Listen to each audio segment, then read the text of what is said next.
Vamos nos edificar com o propósito eterno de Deus e como alcançá-lo. Qual o propósito de Deus ao criar o homem? Deus queria uma família de filhos semelhantes a ele. Gênesis 1:26. Também disse Deus: façamos o homem à nossa imagem, conforme nossa semelhança. Ao criar o homem, Deus tinha em seu coração um glorioso propósito de ter uma família que expressasse nessa terra a sua glória e autoridade. Qual o propósito de Deus quando criou o homem? Deus queria uma família de homens semelhante a ele. Gênesis 1:26. Também disse Deus: façamos o homem à nossa imagem, conforme a nossa semelhança. Bem, essa era a família que Deus queria, né? Uma família de homens semelhante a ele. O que aconteceu quando o homem pecou? O homem se tornou inútil para o propósito de Deus. Deus desistiu do seu propósito por causa do pecado? Não, Deus não desistiu do seu propósito. Romanos 3:12. Todos se extraviaram e juntamente se fizeram inúteis. Por causa do pecado, o homem se tornou culpado diante de Deus, merecido do castigo eterno, expulso da presença de Deus e sem comunhão com ele. Se o homem se tornou inútil, como Deus tem esperança de realizar o seu propósito? Ele nos dá uma nova vida em Cristo. A esperança de Deus é a vida de Cristo em nós. 2 Coríntios 5,17. E assim, se alguém está em Cristo, é nova criatura, as coisas antigas já passaram, as que se fizeram novas. E Colossenses 1,7. Cristo em vós é a esperança da glória. Então, Deus nos dá uma nova vida em Cristo. A esperança de Deus é a vida de Cristo em nós. Qual o propósito eterno de Deus hoje? Deus quer uma família de muitos filhos semelhantes a Jesus. Romanos, capítulo 8, versículo 28 ao 29. Sabemos que todas as coisas cooperam para o bem daqueles que amam a Deus, daqueles que são chamados segundo o seu propósito. Porquanto os que de antemão conheceu, também os predestinou para serem conforme a imagem de seu Filho, a fim de que ele seja o primogênito entre muitos irmãos. Por que uma família? Porque Deus quer unidade. Por que muitos filhos? Porque Deus quer quantidade. Por que semelhantes a Jesus? Porque Deus quer qualidade. Efésios 4,13 diz: até que todos cheguemos à unidade da fé e do pleno conhecimento do Filho de Deus, a ser homens perfeitos, à medida da estatura da plenitude de Cristo. Mas o propósito de Deus não é a salvação do homem? Não, a salvação é o meio para alcançar o seu propósito. Seu propósito é que sejamos semelhantes a Jesus. 1 João 2,6. Aquele que diz que está nele, esse deve andar como ele andou. Em que devemos ser como Jesus? Ser manso e humilde como Jesus. Mateus 11:29. Tomai sobre vós o meu jugo e aprendei de mim, que sou manso e humilde de coração, e acharei descanso para as vossas almas. Ser santo como Jesus. 1 Pedro 1,15. Assim como é santo aquele que vos chamou, sede vós também santos em todo o vosso procedimento. Servi como Jesus. João 13,14. Ora, eu sendo o Senhor e o Mestre lava os pés, vós também deveis lavar os pés uns dos outros. Pregar ao mundo como Jesus. João 17:18. Assim como tu me enviaste ao mundo, eu também os enviei ao mundo. Perdoar como Jesus. Colossenses 3:13. Assim como o Senhor vos perdoou, assim também perdoai vós. Amar como Jesus. João 13:34. Novo mandamento vos dou, que vos ameis uns aos outros, assim como vos amei, que também vos ameis uns aos outros. Quem são os sacerdotes na igreja? Todos os santos são sacerdotes. Vós, porém, sois raça eleita, sacerdócio real, nação santa, povo de propriedade exclusiva de Deus, a fim de proclamar as virtudes daquele que vos chamou das trevas para a sua maravilhosa luz. 1 Pedro 2,9. Somos uma nação de sacerdotes, todos os discípulos ao servo de Deus. Amém. Desde o princípio da formação do seu povo na terra, Deus queria que todos fossem sacerdotes. Com a vinda do Espírito Santo e o estabelecimento da igreja, cumpriu-se o desejo de Deus de ter uma nação de sacerdotes. Devemos receber a palavra que Deus nos dá. Somos uma nação de sacerdotes. Há um só chamado, há uma só vocação. Há uma só condição para todos. Todos são servos de Deus. E a igreja deve oferecer condições para que todos desenvolvam o seu serviço. Quem edifica o corpo de Cristo? O corpo de Cristo edifica o corpo de Cristo.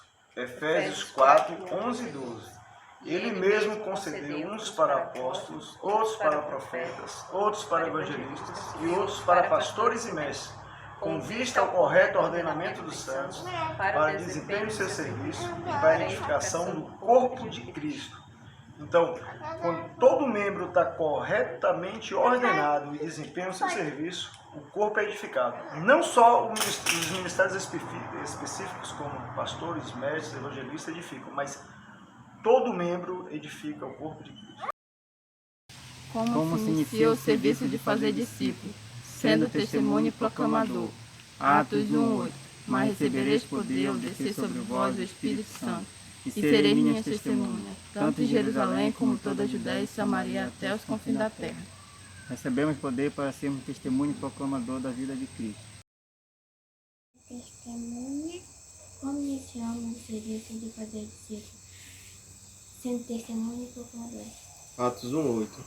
Mas recebereis poder ao descer sobre vós o Espírito Santo, e sereis minhas testemunhas, tanto em Jerusalém como em toda a Judéia e Samaria, e até os confins da terra. O testemunho pessoal é a coisa mais simples e completa que temos para falar. Pregar o Evangelho do Reino é falar de Jesus e da porta do Reino. Jesus estava sempre na rua com os discípulos e é lá que nós devemos estar também. Um discípulo tem um grande desejo intenso de ganhar o maior número de vidas possíveis. Juntas e ligamentos. O que são juntas e ligamentos no corpo de Cristo? Juntas e ligamentos no corpo de Cristo são relações fortes e resistentes entre seus membros. Para que servem as juntas e ligamentos? Para unir, alimentar e edificar o corpo de Cristo. Efésios 4, 15 e 16. Mas seguindo a verdade e amor, cresçamos em tudo naquele que é o cabeça, Cristo, de quem todo o corpo bem ajustado e ligado, pelo auxílio de todas as juntas, segundo a justa cooperação de cada parte, efetua o seu próprio aumento para a edificação de si mesmo em amor. O Ministério das Juntas e Ligamentos são desenvolvidos em 3 etapas. Primeiro, de quem todo o corpo bem ajustado e ligado pelo auxílio de todas as juntas. Segundo a justa cooperação de cada parte. Terceiro, efetua o seu próprio aumento para a edificação de si mesmo em amor. Vemos então que o Ministério de Juntas e Ligamentos, para que haja aumento e edificação no corpo de Cristo, primeiro tem que se cumprir a primeira e a segunda etapa. Sabendo também que com isso cada um vai poder dar a sua justa cooperação para que haja o aumento e a edificação no corpo. Mas sendo que cada membro está ligado em uma junta específica, que é o discipulador. E só por essa junta específica que desce o alimento suprido da cabeça, que é Cristo. Juntas e ligamentos de discipulado, parte 1. Qual a função do discipulador? Ensinar a guardar todas as coisas que Jesus ordenou. Mateus 28, 19 e 20. Ide, portanto, e fazei discípulos de todas as nações, batizando em nome do Pai, do Filho e do Espírito Santo, ensinando a guardar todas as coisas que vos tenho ordenado. E eis que estou convosco todos os dias até a consumação do século. Discipulado não é uma reunião, é vida na vida, tete a tete. É aí onde é ensinado todas as coisas que Jesus ordenou. Juntas e ligamentos e discipulado, parte 2. O que é necessário para ser discipulado? Ser manso, humilde e submisso. Efésios 5, 21. Sujeitamos uns aos outros no temor de Cristo. Então está dizendo o quê? Que é necessário que eu seja manso, humilde e submisso. Se eu não for manso, humilde e submisso, eu não posso ser discipulado. Juntas e ligamentos de companheirismo. Por que o discipulado e o companheirismo são tão importantes? Porque unem o corpo por juntas e ligamentos. Quais são as principais atitudes no companheirismo? Amor, submissão, transparência e perdão. João 13:34. Novo mandamento vos dou, que vos ameis uns aos outros, assim como eu vos amei, que também vos ameis uns aos outros. No companheirismo deve haver sujeição. Os companheiros devem se sujeitar-se uns aos outros. No companheirismo deve haver transparência. Aprender a colocar a vida perante ao outro sem haver barreiras. No companheirismo deve haver amor, que é lealdade e fidelidade. No companheirismo deve haver honra, buscar o interesse um do outro, mesmo que haja perda. No companheirismo deve haver longanimidade e perdão. Apesar de haver diferenças de caráter, os companheiros devem perdoar e suportar uns aos outros na prática. Juntas e ligamentos de companheirismo, parte 2. Quais são as principais atividades no companheirismo? Orar, aconselhar, servir e fazer discípulo. Qual o fruto de tudo isso? A edificação do corpo em amor. Colossenses 3,16. Habite ricamente em vós a palavra de Cristo, instruí-vos e aconselhamos mutuamente em toda a sabedoria. O companheirismo aponta para a obra, então deve haver nesse companheirismo oração, conselhos, serviço e fazer discípulos. Qual a necessidade de dar frutos? O que o agricultor ele exige do ramo? Que todo ramo dê fruto. E quais são esses frutos que o ramo deve dar? A multiplicação da vida de Cristo. João 15,16. Jesus fala assim, eu vos escolhi, eu vos designei, para que vade e dei fruto, e que o vosso fruto permaneça. Quando Jesus fala isso, o que ele está nos falando? Para que nós, através dele, ele vivendo em nós, com as nossas atitudes através do Espírito Santo, esses frutos do Espírito sejam vistos pelas pessoas, a glória de Cristo sobre nós, para que nós possamos também ganhar outros frutos, outras vidas para Deus. Porque Jesus ele diz que ele é a videira e nós somos os ramos. E todo aquele ramo que produz bons frutos, ele vai dar mais frutos ainda, mas aquele que não produz, ele será cortado e lançado no fogo. O trabalho nas casas. Qual é o motivo do encontro da igreja nas casas? A obra do encontro da igreja nas casas é o desenvolvimento do serviço dos santos. Todos os discípulos são soldados de Cristo, que vêm ao encontro da igreja nas casas para treinamento e limpeza das armas.